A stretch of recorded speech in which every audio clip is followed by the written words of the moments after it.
የአቶ ጌታቸው ረዳ ቡድን አዲስ ፓርቲ ከመንግስት ፍቃድ ማግኘቱ እጅግ እያነጋገረ ይገኛል። የፓርቲው ዓላማ ተብለው የቀረቡ አጀንዳዎች ለምን አነጋጋሪ ሆኑ የሚለውንና ስለ ፓርቲው ዓላማ በስፋት እንመለከታለን። ሪፖርተር መታገዱ ያስቆጣው የፓርላማ አባሉ ዶክተር ደሳለኝ ጫኔ ያጋለጠው ሚስጥር ምንድን ነው? የእስራኤል ጤና ሚኒስቴር ኢትዮጵያን ከሰሱ። በሀገሪቱ ለተገኘው በሽታ ኢትዮጵያ ተጠያቂ ሆናለች።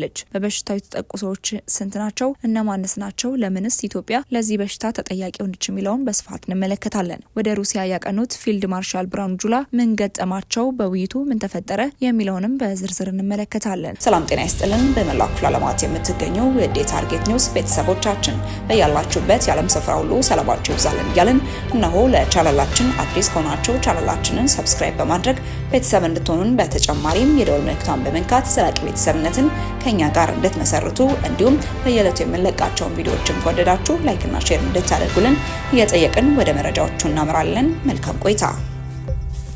የቀድሞ የትግራይ ክልል ጊዜያዊ አስተዳደር ፕሬዝዳንት በነበሩት አቶ ጌታቸው ረዳና የእርሳቸውን ጎራ በተቀላቀሉ የህወሓት ማዕከላዊ ኮሚቴ አባላት የተመሰረተ አዲስ ክልላዊ ፓርቲ በኢትዮጵያ ብሔራዊ ምርጫ ቦርድ ጊዜያዊ የምዝገባ ፈቃድ አገኘ። ዲሞክራሲያዊ ስምረት ትግራይ አሊያም ደግሞ ስምረት የሚል ስያሜ ያለው አዲሱ ፓርቲ ያዘጋጃቸው ሰነዶች በህወሓት ውስጥ ለውጥ ለማምጣት ይቀርቡ የነበሩም ናቸው ተብሏል። የአዲሱ ፓርቲ የሚዲያና የኮሚኒኬሽን ዘርፍ አስተባባሪ የሆኑት አቶ ረዳይ ለመረጃ ምንጫችን እንደተናገሩት ስምረትን ለማስመዝገብ ለኢትዮጵያ ምርጫ ቦርድ የቀረበው ከ2 ሳምንት በፊት ነው። ስምረት በክልላዊ ፓርቲነት ለመመዝገብ ያቀረበውን ጥያቄ ተከትሎ አስተባባሪዎቹም በትላንትናው ዕለት ጊዜያዊ የምዝገባ ፈቃድ ሰርተፍኬት ከምርጫ ቦርድ መቀበላቸውን አቶ ረዳይም ተናግረዋል። ለ3 ወራት የሚያገለግለው የጊዜያዊ ምዝገባ ፈቃድ ለአዲሱ ፓርቲ ሰኞ ግንቦት 18 ቀን 2017 ዓ.ም መሰጠቱን የምርጫ ቦርድ የኮሚኒኬሽን ክፍል ለመረጃ ምንጫችን አረጋግጠዋል። የኢትዮጵያ የምርጫ የፖለቲካ ፓርቲዎች ምዝገባና የምርጫ ስነ ምግባር አዋጅ የፖለቲካ ፓርቲ ለማስመዝገብ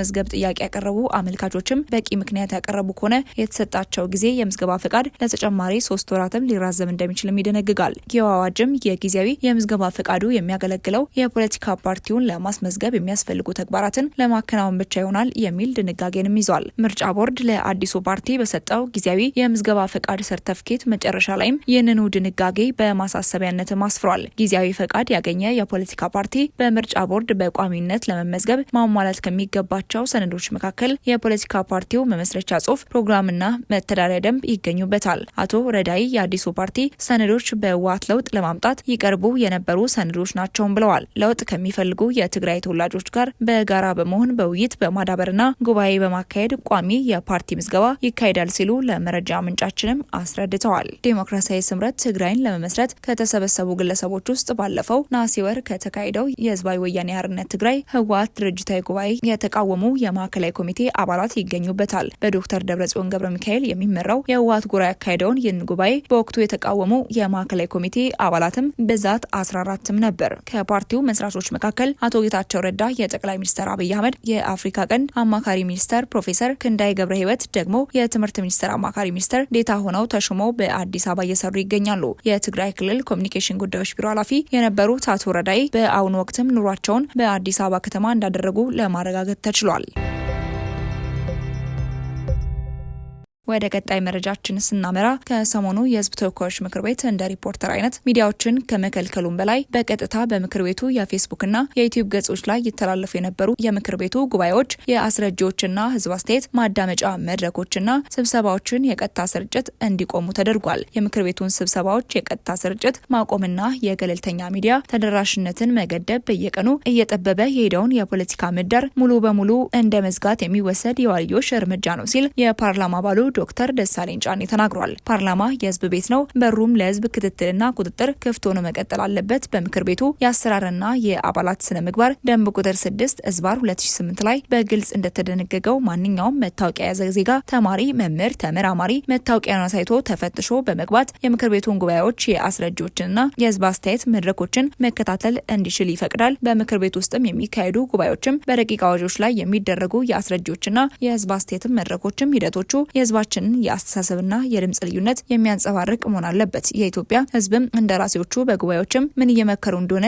የማወቅ መብቱን መገደብ አንችልም። ምክር ቤቱ በአንድ ፓርቲ ፍላጎት ብቻ ወደሚመራበት ደረጃ መውረድ የለበትም። እውነት በነጻነት የሚነገርበት፣ ልዩነቶች የሚከበሩበት፣ ህዝብ ያለ አድሎና ሳንሱር የሚደረጉ ውይይቶችን የሚከታተልበት መድረክ መኖር አለበት። እንደ ሪፖርተር አይነት የግል ሚዲያዎችን በመከልከል ገለልተኛ ድምጾችን በማፈን ለገዢው ፓርቲ አፋሽ አጎንባሽ የሆኑ የመንግስት ሚዲያዎችን በብቸኝነት የምክር ቤቱ የውሎ ዘገባዎችን እንዲዘግቡ ማድረግም የህዝቡን ስለ መንግስት አሰራሮች መረጃ እንዳያገኝ የሚያደርግ የተጠያቂነት መርና የህገ መንግስቱን መንፈስ የሚጻረር ነው ብለዋል። የህዝብ እንደራሴዎች እንደተመረጠ ተወካይነታችንም እውነትን እንደማንፈራ ለህዝብ ተጠያቂዎች መሆናችንን ታላቅ ኃላፊነትና አደራ ለሰጠን ህዝብም አገልጋይ መሆናችንን ማሳየት አለብንም ሲሉ መልእክታቸውን ይቀጥላሉ። ግልጸኝነትም ስጋት ሳይሆን የየትኛውም የዲሞክራሲ ስርዓት መሰረት መሆኑን የምክር ቤቱ አመራሮችም ማረጋገጥ ይጠበቅባቸዋል። የፓርላማ ስብሰባዎችን፣ የቀጥታ ስርጭቶችን በአስቸኳይ ወደ ነበረበት እንዲመለስና ሁሉም እውቅና ያላቸው ሚዲያዎችም ስለ ምክር ቤቱ ውሎች በነጻነት ዘገባ እንዲሰሩ እንዲፈቀድም እንደ አንድ የምክር ቤት አባል ጥሪን አቀርባለሁ ሲሉ ዶክተር ደሳለኝ ጫኔ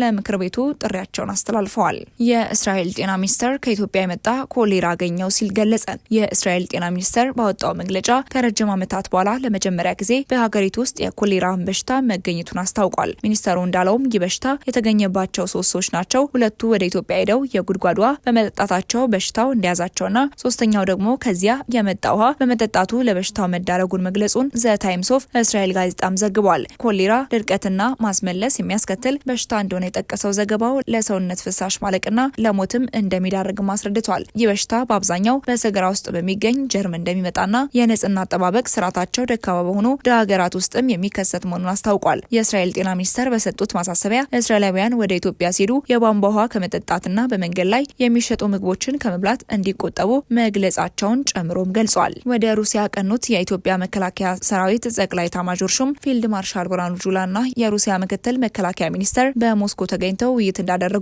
የሩሲያ መከላከያ ሚኒስተር አስታውቋል። ከቀናት በፊት በኢትዮጵያ መከላከያ ሚኒስተር ዴታ ማርታ ሉጂ የተመራ ልዑክም በዚያው በሩሲያ ቆይታ አድርጎ እንደነበርም ተዘግቧል። ሚኒስተር ዴታዋ በወቅቱ ባደረጉት ንግግርም የኢትዮጵያና ሩሲያ ወታደራዊ እና ቴክኒካዊ ትብብር የሀገራቱ ለረጅም ጊዜ የቆየ ትስስርና ስትራቴጂካዊ አጋርነት ቁልፍ ምሰሶ ነው ብለዋል። በሁለቱ ሀገራት መካከል ያለው የጋራ ኮሚቴ የኢትዮጵያና ሩሲያ ወታደራዊ ትብብር ለመገምገምና በአቅም ግንባታ ኢኒሼቲቮች የኢትዮጵያ የመከላከያ አቅም ማጠናከር የሚያስችል ማዕቀፍም ከመሆኑም በላይ በቴክኖሎጂ ሽግግር ያሉ እድሎችን መጠቀም እንደሚያስችል ነው ማለታቸውም ይታወቃል። ሩሲያም ከኢትዮጵያ ጋር ያላትን ወታደራዊና የቴክኒክ ትብብር የበለጠ ለማጠናከር ዝግጁ መሆኗን በዚሁ የሁለቱ ሀገራት የጋራ የመከላከያ ስብሰባ ላይ መግለጿም አይዘነጋም። ይህ ንግግር ከተሰማ ከቀናት በኋላ ፊልድ ማርሻል ብርሃኑ ጁላና የአየር ኃይሉ አዛዥ ይልማ መርዳሳ ከሩሲያ ምክትል መከላከያ ሚኒስተር ጋር በሞስኮ ተገናኝተው የተነጋገሩ መሆኑን በሩሲያ መከላከያ ሚኒስተርም ተገልጿል። ወደ ተመልካቾቻችን ለእሳቱ የነበሩን መረጃዎቻችን እኚህን ይመስሉ ነበር። አብራችሁን ስለነበራችሁ እጅግ አድርገን እናመሰግናለን። በቀጣይ መረጃዎቻችን እስክንገናኝ ድረስ ቸር ቆዩልን።